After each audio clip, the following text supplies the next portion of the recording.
No sorprende que el vino fuese una de las causas de la Revolución Francesa. Incluso antes de que los revolucionarios galos tomaran la Bastilla de París en 1789, habían ya incendiado los puestos aduaneros que recaudaban un impuesto del 200% sobre todo el vino que entraba en la capital.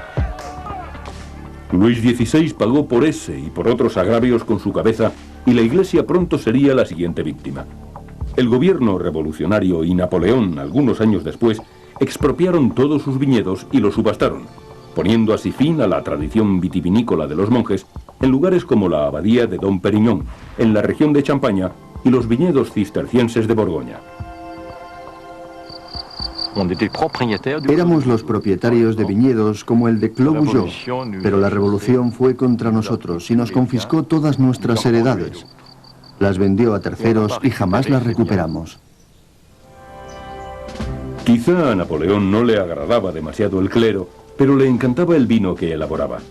Antes de entrar en combate, algo bastante corriente para el emperador, solía tomarse un descanso en la Champaña.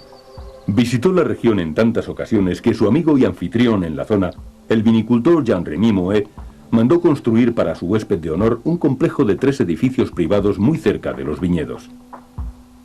En torno al año 1806 o 1807, el señor Moet, comprendiendo que su residencia era demasiado pequeña para alojar a personajes tan importantes como reyes y emperadores, decidió levantar una nueva edificación que resultase agradable para el descanso antes de entrar en combate, y más aún para celebrar las campañas victoriosas. Pero en la Champaña Napoleón no solo se entregaba a los placeres del vino espumoso y el foie, también tenía tiempo para meditar. Hay una anécdota del año 1807. Una mañana el señor Moet decidió llevarle el desayuno a su dormitorio. Eran las 5 de la madrugada. Llamó a la puerta y al entrar en la habitación vio que el emperador ya estaba atareado estudiando mapas. Quizá Napoleón debería haberse quedado en la cama en más de una ocasión, pues 8 años después fue derrotado por una coalición de otros enamorados de champán, como el duque de Wellington y el zar de Rusia. A partir de entonces, las estancias privadas del emperador se utilizaron para alojar a los vencedores y a otros estadistas europeos en calidad de huéspedes de honor cuando visitaban la región. Los viticultores de la Champaña no dejaban de abrir nuevos mercados y las guerras no impidieron que siguieran adelante. Esa fue la razón por la cual uno de los empresarios con más iniciativa de la región, Charles Heysig, fue arrestado durante la Guerra Civil Americana. Heysig empezó a viajar a América del Norte para vender sus espumosos en la década de 1850 y alcanzó tal fama que se ganó el sobrenombre de Charlie Champagne. Llegó a ser todo un personaje en los círculos sociales, siendo invitado a todas las grandes fiestas y reuniones. Conocía a congresistas, senadores y era recibido con todos los honores donde quiera que fuera. En 1860, poco tiempo después del estallido de la Guerra Civil, Heysig estaba en una de sus frecuentes visitas al país. Insistió en ver a unos clientes de Luisiana, entonces bajo control de los unionistas. Como muestra de favor para con un diplomático francés, aceptó, si bien a regañadientes, entregar una carta en la que Francia ofrecía apoyo a los rebeldes. Cuando los soldados yanquis descubrieron la misiva durante una inspección rutinaria, el general de la Unión, Benjamin Butler, lo mandó a encarcelar acusado de espionaje. La prisión estaba aislada y rodeada de caimanes. No había ninguna posibilidad de escapar de allí. Uno de los pasatiempos favoritos de los reclusos, por llamarlo de alguna manera, consistía en lanzar piedras a los caimanes. Era todo lo que se podía hacer en ese lugar. Charlie Champagne tuvo que esperar 4 meses hasta que el gobierno francés finalmente pudo sacarlo de allí. Regresó a Francia y se declaró en quiebra, en parte por las pérdidas que había sufrido su empresa al otro lado del Atlántico durante la Guerra Civil. El hermano de uno de sus agentes de venta estadounidenses, disgustado por el trato dispensado en su país a Heysig, le legó al morir grandes extensiones de tierra en una población de Colorado llamada Denver, que se había entonces convertido en una ciudad importante de la reciente fiebre del oro. Charlie Heysig pudo así salvar su negocio, que continúa hoy floreciente en plena comarca de la Champaña. Al mismo tiempo que Heysig vivía su azarosa aventura en América, la industria vitivinícola de Estados Unidos empezaba por fin a ganarse un nombre. Pero todavía quedaba un largo camino que recorrer. En la costa oriental, casi todos los esfuerzos de vinicultores como Thomas Jefferson habían fracasado debido a enfermedades de sus vides. Cuando los frailes franciscanos se desplazaron al norte, cruzando el estado de California a finales del siglo XVIII, no solo fundaron misiones, sino que además plantaron vid.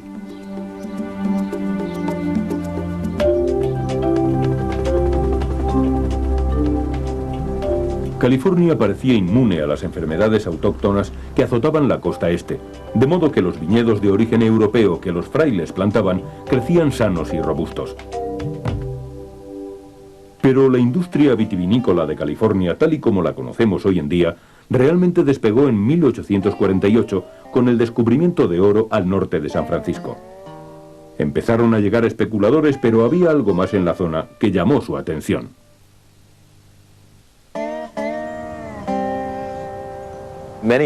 Muchos de aquellos primeros colonos eran europeos y al llegar a la región pensaron, vaya, este clima y esta tierra nos resultan muy familiares, es muy posible que se pueda cultivar algo aquí. Muchos inmigrantes se hicieron vinicultores, pero ninguno de ellos tuvo tanto olfato para promocionar sus caldos como el propietario de estas bodegas del Valle de Sonoma. Agoston Haraszti afirmaba ser un conde húngaro, y desde su llegada a América había sido viticultor en Wisconsin, sheriff en San Diego, legislador en Sacramento y director de la Casa de la Moneda de San Francisco. Era un hombre de iniciativa, alguien capaz de causar gran revuelo y expectación. Así era Agoston Haraszti. En 1857, Haraszti fundó unas bodegas de más de 400 hectáreas, a las que denominó Buena Vista, y las abrió a la inversión pública. California vivía ya la fiebre del oro y se estaban amasando grandes fortunas.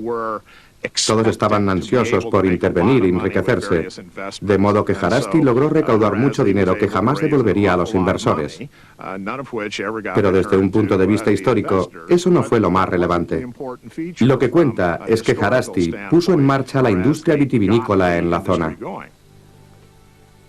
Haraszti quería tener mejores variedades de uva en California, de modo que viajó a Europa y se hizo con 300 tipos de vid diferentes.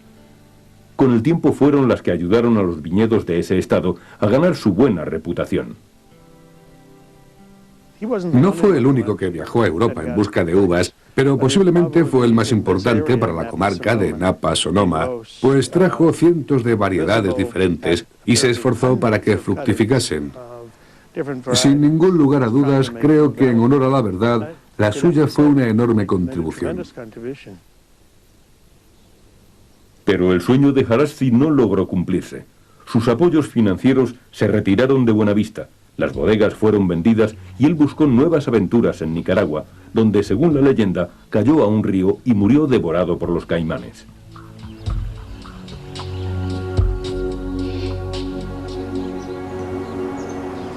Otros vinicultores que habían emigrado a California corrieron mejor suerte a mediados del siglo XIX. Nombres como Jacob Beringer y los hermanos Simi siguen siendo conocidos entre los consumidores de hoy. Los vinos de California mejoraron tanto que lograron cosechar premios en Europa. Pero no fueron los únicos caldos del Nuevo Mundo en alcanzar prestigio. Un país del otro lado del Pacífico estaba ganándose idéntica reputación.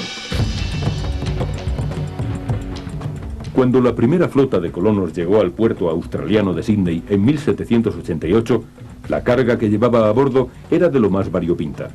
Había convictos, soldados, colonos libres y también vides. A los pocos días de atracar, el nuevo gobernador empezó a plantar vid cerca del puerto, no lejos de donde hoy se alza el edificio de la Ópera de Sydney. Al igual que en América, los ingleses esperaban convertir su nueva colonia en un viñedo británico. Y ciertamente, el éxito fue mayor que allí. Los vinos europeos lograban prosperar en las antípodas. Fue un elemento importante de la vida colonial durante los primeros años. Se adquirieron tierras, se crearon granjas, se abrieron pozos y se plantaron viñedos como una forma de reflejar la imagen que los aventureros tenían en el Nuevo Mundo. La vid se fue extendiendo por Australia y, al igual que había ocurrido en California, fueron los inmigrantes quienes llevaron la iniciativa.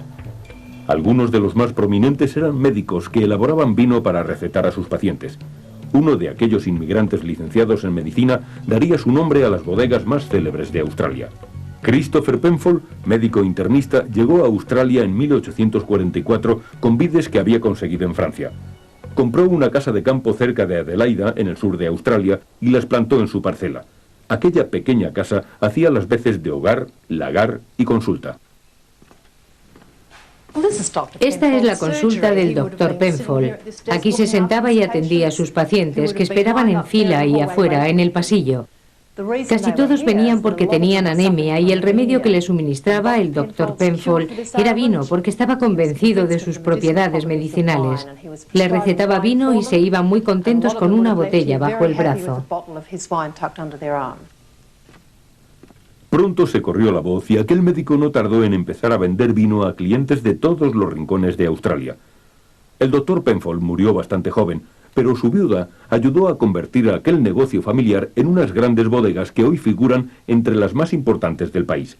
Al igual que California, Australia a mediados del siglo XIX mostraba ya síntomas de un futuro muy prometedor. Algunos de aquellos vinos ganaron medallas, por ejemplo en Viena y París, y fueron tales los éxitos que los jueces se preguntaban si aquellos caldos eran de verdad australianos. No podían creer que caldos tan buenos pudieran darse en las colonias. Pero pese a que Australia empezaba a disfrutar de sus éxitos, la desgracia acechaba. Un invisible agente letal amenazaba la existencia misma de la industria vitivinícola de todo el planeta.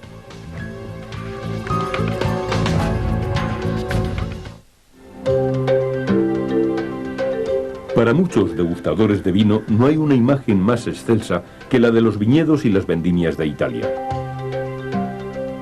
Y sin embargo, hace tan solo 150 años, Italia y sus vinos pasaron por momentos bien diferentes. Italia no era todavía una única nación. Estaba dividida y gobernada por potencias extranjeras. Casi todos sus vinos eran de baja calidad, elaborados con métodos anticuados y destinados al consumo interno. Pero a mediados del siglo XVIII, la política y el vino italianos se vieron afectados por sendas revoluciones y, sorprendentemente, los mismos personajes lideraron ambas.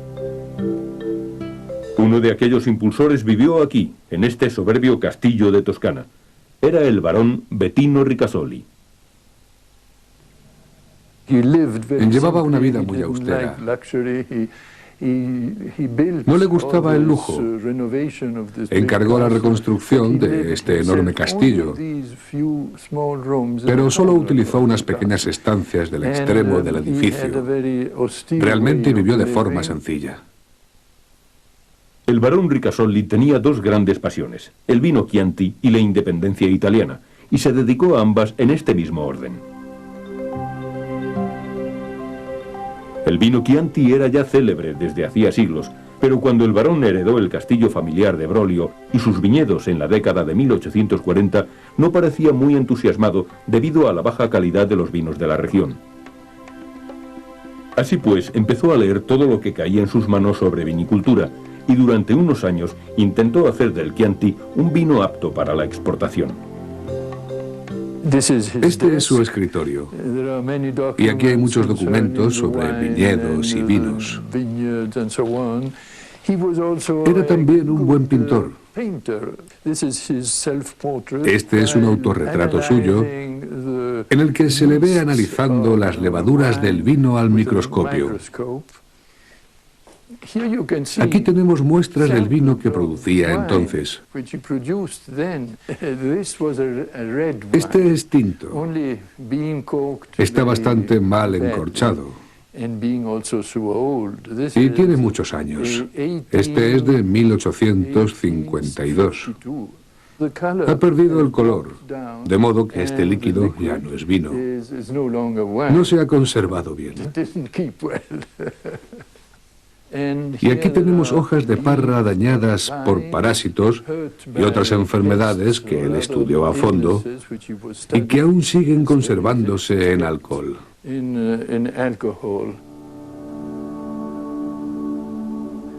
El barón finalmente decidió que el mejor Chianti se obtendría mezclando 3 uvas de la comarca, especialmente la llamada Sangiovese. Con aquella mezcla se consiguió mucha mayor calidad y un aumento considerable de las ventas, de modo que la receta del Barón fue adoptada en toda la comarca de Chianti y sigue aún vigente. Ricasoli centró entonces sus energías en la política, ayudó a expulsar de Toscana a los austríacos y puso sus ojos en la independencia italiana. Tenía una idea muy clara y unos sentimientos muy profundos.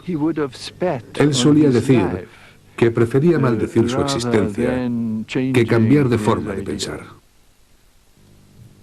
El barón Ricasoli formó una alianza política con otro patriota también vinicultor, el piamontés conde Camillo Cavour. Al igual que Ricasoli, Cavour contribuyó a la expulsión de Italia de las potencias extranjeras e impulsó la utilización de métodos más modernos en la elaboración del vino, métodos que darían como resultado el Barolo, el vino tinto más célebre del Piamonte. Cavour contribuyó a introducir métodos modernos y también influyó en la familia real, propietaria de una hacienda cercana llamada Fontanafreda, para reconvertir las tierras y plantar viñedos con uva Nebbiolo para elaborar vino Barolo. Cuando Italia surgió como nación unificada en 1861, el conde Cavour pasó a ser su primer ministro. Tras morir en activo, el cargo pasó a manos del barón Ricasoli. De aquella manera, ambos vinicultores completaban dos revoluciones al mismo tiempo. Pero a la vez que Italia celebraba su nueva independencia, un invisible agente letal empezaba a poner en peligro los viñedos europeos. Ya en la década de 1860, los viticultores franceses empezaron a detectar un extraño fenómeno. Muchas de sus viñas se secaban y acababan muriendo. El problema se inició en el sur y pronto se convirtió en una plaga que arrasó grandes extensiones de vid en toda Francia, el resto de Europa e incluso Australia y Suráfrica. Parecía que la industria vitivinícola de todo el planeta estaba condenada y nadie sabía por qué. Los viticultores no sabían qué estaba ocurriendo. ¿Por qué se mueren mis viñas? ¿Qué hemos hecho mal? ¿Es Dios que quiere castigarnos?, se preguntaban angustiados. Algunos llegaron a encender velas en las iglesias para pedir al Señor que acabase con aquel mal. El culpable resultó ser un diminuto insecto llamado filoxera, un tipo de pulgón de origen americano que ataca las raíces de la vid. Había cruzado el Atlántico en buques de cargamento agrícola en la década de 1850. Las vides autóctonas del nuevo continente eran resistentes a la filoxera, pero las europeas no, razón por la cual tanto Thomas Jefferson como muchos otros habían fracasado con las parras europeas que habían importado.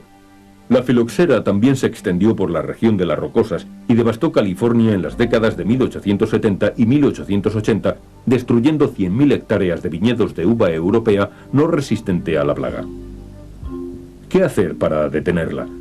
La solución pasaba por ir al origen de la misma. Dado que las vides de América eran resistentes a la filoxera, Europa tendría que importarlas.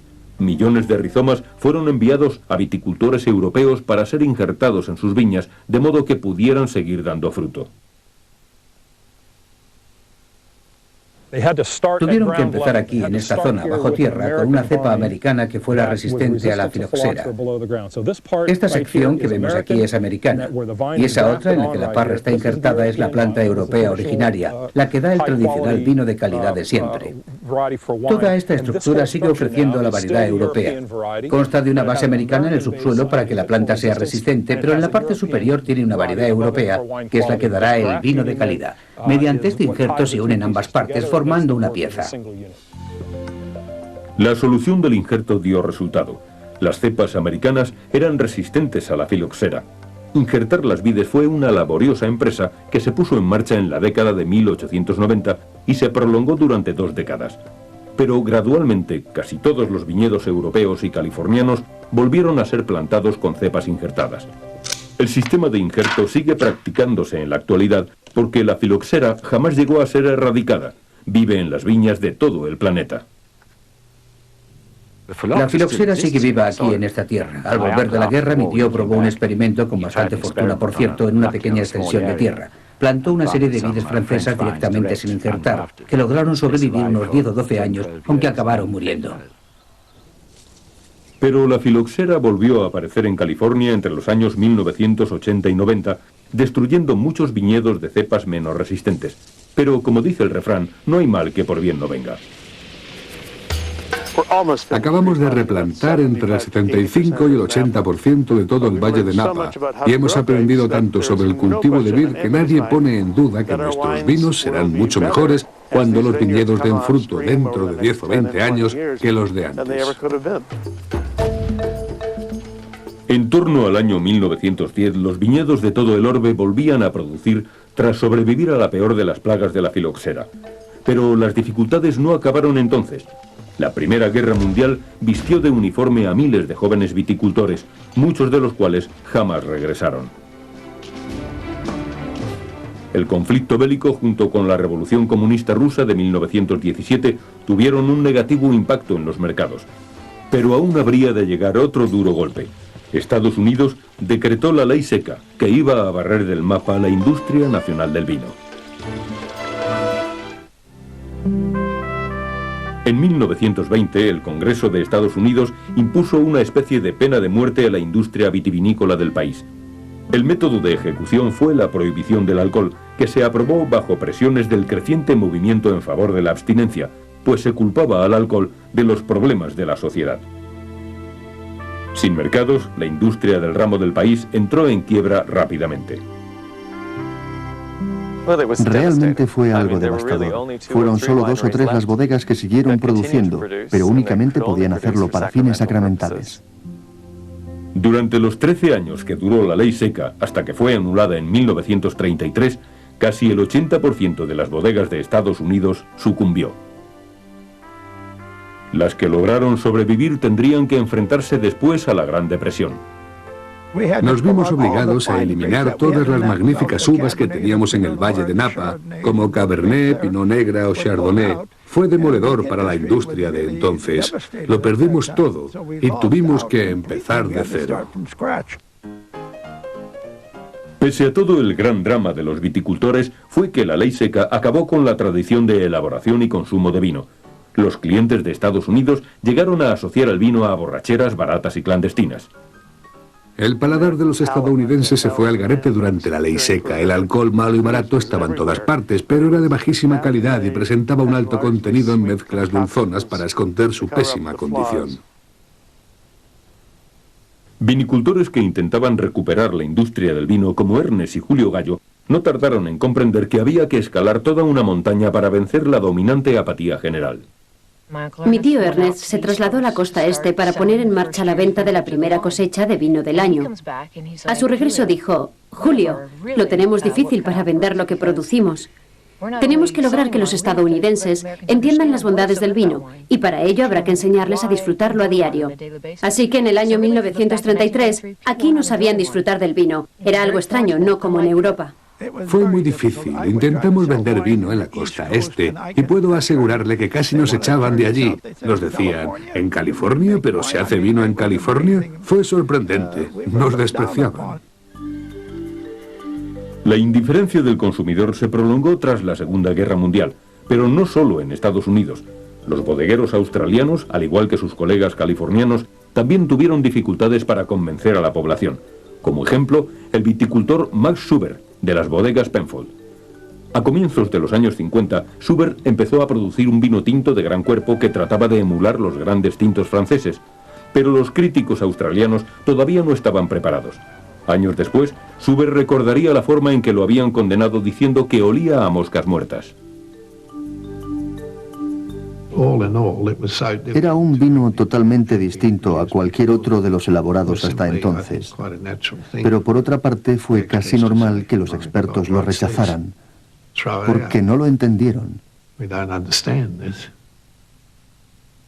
Tan negativa fue la reacción que los jefes de Schubert en las bodegas Penfold le ordenaron detener la producción de aquel nuevo vino, pero Schubert continuó elaborándolo en secreto. No solo arriesgó su puesto de trabajo, sino que además tuvo que descartar gran cantidad de vino, lo cual no dejaba de ser un enorme riesgo económico. Digamos que lo apostó todo para seguir adelante con su estilo de elaboración de vino. A comienzos de la década de 1960, Las primeras cosechas de Zuber habían madurado y empezaron a ganar galardones en ferias de muestras y también la aceptación de la crítica. Sus jefes le ordenaron que volviera a producir vino, al que denominaron Hacienda Penfold. Su precio en el mercado es de 200 euros por botella, similar a cualquier excelente Burdeos. Ciertamente, el vino australiano pasó de tener un nivel aceptable o razonablemente bueno a adquirir una gran calidad en un periodo de tiempo relativamente corto. El éxito de Zuber fue tan solo un adelanto de lo que aún quedaba por llegar. Los viticultores australianos y californianos, sin nada que perder en la apuesta, experimentaron con nuevas formas de elaboración de grandes caldos. No contaban con una larga tradición vitivinícola como los europeos, pero sí estaban dispuestos a abrirse a los nuevos avances científicos y tecnológicos. Los productores californianos empezaron a colaborar con científicos investigadores de la Universidad de California en Davis. Hasta entonces, casi todos los viñedos de Estados Unidos habían sido plantados un poco al azar, pero los científicos de Davis descubrieron en la década de 1940 que la calidad dependía de la utilización del tipo de uva apropiado para cada comarca, algo que los viticultores europeos habían descubierto a base de experimentar una y otra vez a lo largo de los siglos. No contábamos con siglos de tradición, de modo que tuvimos que condenar toda aquella experiencia histórica de la mejor manera posible para adaptarla a los avances tecnológicos. La clave era el clima, diferentes tipos de vino según los diferentes tipos de clima. Los científicos compararon las comarcas de California con los diferentes climas de Francia para decidir qué se debería plantar en cada una de ellas. Se determinó que las uvas Cabernet y Chardonnay podían adaptarse bien en la zona central del Valle de Napa, donde durante años no se había cultivado Chardonnay. Parecía la comarca apropiada para esa uva y también para la Cabernet, y de hecho está dando excelentes resultados. Pero los cambios no se redujeron a los viñedos. Los científicos aconsejaron incorporar nuevas tecnologías en las bodegas, como por ejemplo los tanques de fermentación de acero inoxidable con control de temperatura para evitar la presencia de bacterias. Muchos de los fermentadores eran de cemento, e incluso algunos de los tanques de almacenamiento también eran de cemento y parafina. El problema de la parafina era que si se agrietaba, desprendía una determinada cantidad de calcio y el vino adquiría un cierto sabor mineral, además de otras complicaciones. Los científicos de Davis ayudaron a los bodegueros de la zona a redescubrir un arte que se había perdido durante los años de la ley seca. Para mí la Universidad de California en Davis fue una bendición porque sus científicos me enseñaron el arte de elaborar vinos. Yo lo único que hice fue seguir todas sus técnicas al pie de la letra. Elaborar vinos de mejor calidad fue solo el primer paso. Los vinicultores tenían ahora que convencer al público para que los consumiera. Las bodegas con mayor producción y ventas del momento y a la vez aspirantes a convertirse en las mayores del mundo eran las de los hermanos Gallo, en Modesto, California. Utilizaban las nuevas tecnologías para obtener un vino bueno y no caro que agradaba a un amplio sector de la población. Año tras año sabían que al comprar una botella de nuestro vino, el sabor sería el mismo, con la misma consistencia y calidad. Era precisamente lo que Estados Unidos necesitaba en aquellos momentos. Y Gallo salió al paso con unos vinos exquisitamente nítidos, de gran calidad y a buen precio, y logró introducirlos en todo el territorio nacional. Con la llegada de la década de los 60, la actitud de los estadounidenses hacia el vino empezó a cambiar. Se viajaba más y, por tanto, se iban ampliando horizontes. Los estadounidenses contactaron con el estilo de vida europeo y comprobaron que el vino podía contribuir a alegrar el día. Unas copas de vino en el almuerzo o en la cena hacían que el ritmo diario fuera diferente. El vino dejó de ser una bebida foránea o marginal y sus ventas fueron en aumento. Algunos vinicultores californianos ambicionaban elaborar vinos que pudieran rivalizar con los mejores de Europa. Con diferencia, el intento más destacado se produjo en 1966, cuando Robert Mondavi levantó una soberbia y moderna bodega en el Valle de Napa.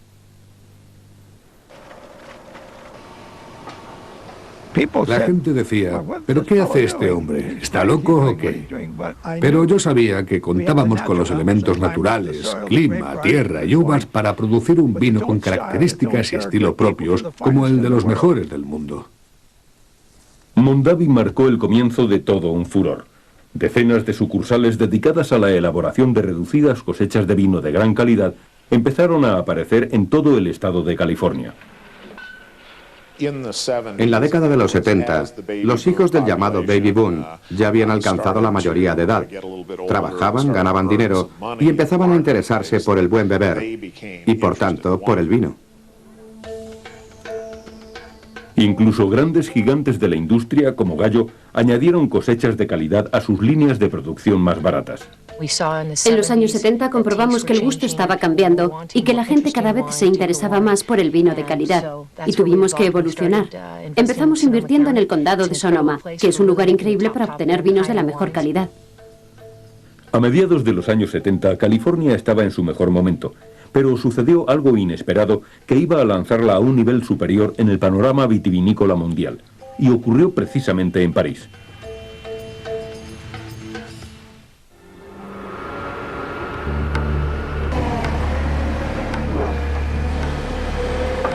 En el último medio siglo nada ha cambiado, tanto en el mundo de la vinicultura como en las nuevas tecnologías. En estos momentos, casi todas las bodegas del mundo se benefician de los vertiginosos cambios que se están produciendo en el conocimiento y las instalaciones. Quizá no sea todo tan romántico como el método antiguo, pero los vinicultores dicen que contribuye a crear vinos mejores que los de antaño, si bien es cierto que parte del toque personal se ha perdido. Por ejemplo, los viejos tiempos del pisado de la uva ya han quedado muy atrás. Ya no se utiliza ese método. Ahora cuidamos mucho la higiene y no queremos pies sucios ni nada de eso en nuestros vinos. En lugar de pisarla, la uva es ahora prensada con delicadeza en un mecanismo giratorio como este. En su interior, una bolsa hinchable exprime el jugo. Esta es la llamada membrana o bolsa. Se infla y exprime las uvas sobre estas pantallas. Puede sostener unas 11 toneladas de fruto vendimiado a mano, que se vierte aquí. Como vemos, la prensa ha estado funcionando hasta hace un rato. Y tenemos aquí restos de piel en los que, como podemos apreciar, ya no queda nada de jugo. Una vez obtenido, el mosto se fermenta con tecnología moderna en tanques de acero inoxidable, no de madera o cemento como los de antes. Los tanques de ahora tienen control de temperatura incorporado. La ventaja de enfriar la fermentación es que podemos conservar gran parte del sabor y aroma de la fruta durante el proceso. Si dejamos que se caliente en exceso, perderemos parte del aroma, que es algo muy importante cuando uno abre una botella de vino. En los últimos tiempos, el Nuevo Mundo ha liderado la incorporación de nuevas tecnologías a la elaboración del vino para tratar de salvar las diferencias de calidad con respecto al Viejo Mundo. El éxito de tal incorporación quedó notoriamente de manifiesto en 1976 durante una cata celebrada en París. Se había pensado en un acto no multitudinario, pero aquella cata iba a cambiar los destinos del vino en Estados Unidos y en el resto del mundo. Expertos franceses realizaron una degustación de vinos franceses y californianos sin identificación alguna. Y los vinos de California ganaron los galardones a los mejores blanco y tinto de la competición. Los jueces franceses quedaron atónitos. El evento merecía invertir millones de dólares en publicidad, pues daba a conocer al mundo que no solo Francia podía elaborar excelentes vinos, sino que la aventura estaba al alcance de otros países. Y la verdad, yo siempre había tenido ese presentimiento. Todos se quedaron estupefactos ante aquel resultado. Aquí en Borgoña la gente sentía envidia, no se lo creía. Pero al final se decidió que lo que había que hacer era mejorar la calidad, poner más empeño. Los vinicultores europeos empezaron a poner en entredicho algunos de los tradicionales métodos y se apuntaron a los avances del Nuevo Mundo. Nos llamaban bodegueros de probeta, porque dedicábamos mucho esfuerzo a la investigación, pero de pronto muchos de ellos vinieron a ver nuestras bodegas y poco a poco empezaron a usar algunas de nuestras técnicas. Un ejemplo típico de la adopción de técnicas nuevas por parte del Viejo Mundo podemos encontrarlo en Toscana. Las bodegas Banfi combinan tecnología y gerencia estadounidenses con tradición italiana en una comarca que antaño vio nacer el vino de los etruscos. La idea de que el vino italiano siempre fue discretamente bueno, pero no excepcional, ha cambiado gracias a la influencia del Nuevo Mundo. Al comprobar que al otro lado del Atlántico se producía muy buen vino, comprendimos que existía una forma distinta y novedosa de lograrlo. También en Francia, el más antiguo de los chateaux de Burdeos, se ha subido al carro de las nuevas tecnologías con ideas propias para no cambiar la calidad de sus vinos, pero para lograr que tengan más esencia. Siempre queda algo por aprender en cualquier lugar del mundo. Nosotros jamás hemos tratado de elaborar vinos como los de California. Hacemos nuestros Burdeos Haut Brion de siempre, pero tratamos de expresar de la mejor manera posible el carácter especial de nuestros viñedos. Los grandes vinos proceden de la viña, es la vid la que hace el vino. La búsqueda de una tecnología que produzca mejores vinos sigue adelante, no solo en las bodegas, sino también en los viñedos. Los científicos utilizan ya la ingeniería genética para clonar las vides más resistentes a las plagas y reducir así la utilización de pesticidas. Estamos creando marcadores genéticos para los rasgos de resistencia y en algún momento trituraremos estas hojas de vid para saber si contienen o no esos marcadores y desechar las plantas que no los tengan. Pienso que la preocupación por los pesticidas va en aumento, de modo que contar con variedades de plantas resistentes será crucial. La solución se encontrará en algún laboratorio dentro de 20, 30 o quizá 40 años. El avance de la tecnología amenaza incluso al venerable corcho. Los tapones de rosca, antes típicos de las botellas de vino barato, han pasado a ser utilizados con los mejores vinos para evitar la putrefacción de los corchos de baja calidad. Es muy fácil de abrir, garantiza un cierre hermético y prolonga la vida del vino. Efectivamente, se trata de una excelente alternativa. Aunque las pruebas comparativas con respecto al corcho están en su fase inicial, este nuevo sistema va ganando adeptos en el mercado. Hemos descubierto que funciona bien con blancos aromáticos y progresivamente con otros caldos. Retiene mejor el sabor afrutado, la robustez y el carácter del vino durante más tiempo. Hay muchos clientes en Europa, en el Reino Unido sobre todo, que prefieren este tipo de cierre. Y por supuesto, el cliente siempre tiene razón. Pero toda esta nueva tecnología tiene su punto débil: el riesgo de convertir un producto natural en algo muy homogeneizado que sepa igual en todas partes. Algunos vinicultores comparten esa opinión. Si tienes las condiciones naturales idóneas, consigues un vino mucho mejor que si interfieres demasiado en el proceso. Y creo que hay una tendencia a hacer del vino un producto manufacturado por el hombre, en lugar de dejar que la naturaleza ponga todo de su parte. Esa es la gran diferencia entre el viejo y el nuevo mundo. En este último se piensa en los mercados, en los consumidores, y por eso se intenta hacer vinos que se ajusten a esos mercados. Mientras que aquí en Borgoña, y espero que en otras zonas de Europa, tratamos de producir los mejores vinos, de obtener los más característicos y mejores, y a continuación estudiamos el mercado y buscamos la forma de venderlos. Como ve, el proceso es inverso. La diferencia quizá no esté tan clara, ya que el viejo mundo también está utilizando la tecnología más avanzada. Y de cualquier forma, según los bodegueros del nuevo mundo, la tecnología es una forma eficaz de combinar lo más novedoso de la ciencia con la tradición. Realmente la tecnología solo reproduce lo que uno hace a mano, aunque a mayor escala. Uno va a la viña, toma una uva y la exprime, y ya obtiene vino solo con las manos. Pues bien, la tecnología nos permite hacer eso con mayor control.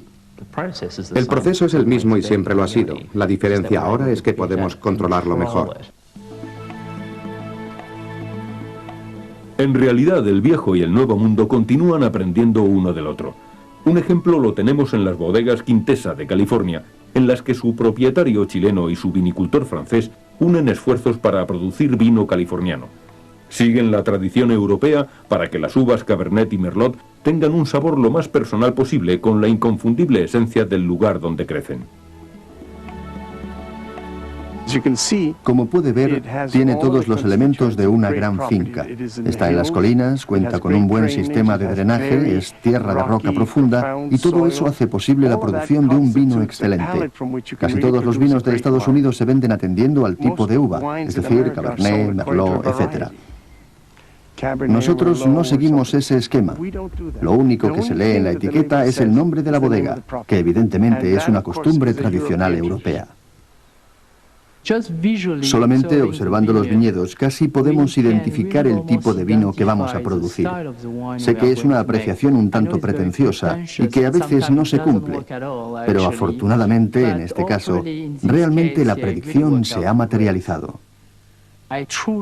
Creo sinceramente que podemos conseguir vinos increíbles aquí en California. Pero no solo en California. En estos momentos, Estados Unidos tiene más de 2.000 bodegas repartidas en sus 50 estados. Las hay en muchas zonas de América del Norte, en las que nunca se pensó poder cultivar vid. Michigan tiene una industria floreciente, al igual que el estado de Nueva York, y en Virginia hay unas 70 u 80 bodegas. Una de las bodegas del estado de Virginia es Monticello. 200 años después de que Thomas Jefferson intentara fallidamente cultivar vid europea en su finca, Monticello produce ahora los mismos vinos que Jefferson importaba entonces. Y la operación está dando buenos resultados gracias al sistema de injertos y los modernos fungicidas.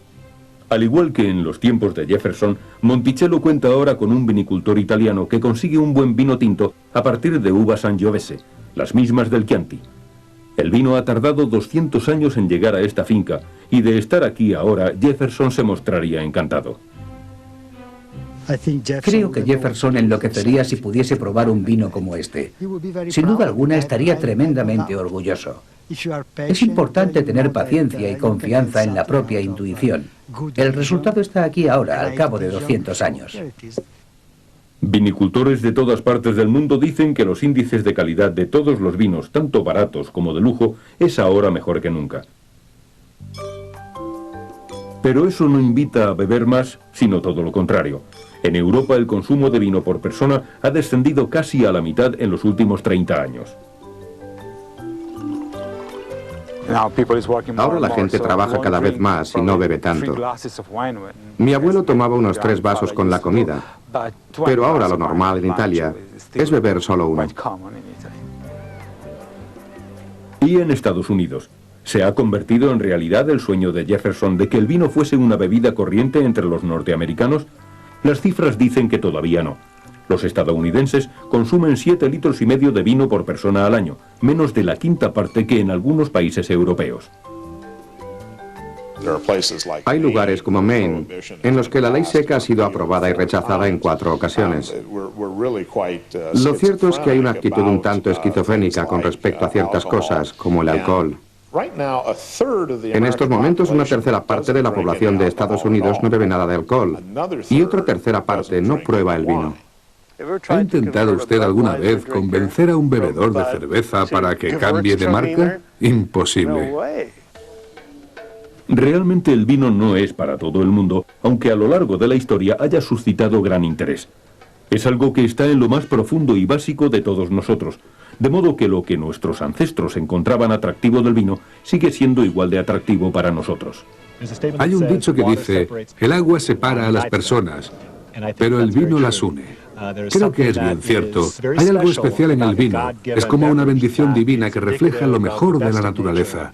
No solo es intelectualmente misterioso o bueno para la salud, es que además nos hace pasar buenos momentos. Desde que cautivara a sus descubridores hace más de 7.000 años, el vino ha estado en constante estado de transformación. Sigue siendo mosto de uva fermentado, pero los métodos de producción han cambiado hasta resultar casi irreconocibles. El vino está y siempre ha estado en continuo desarrollo.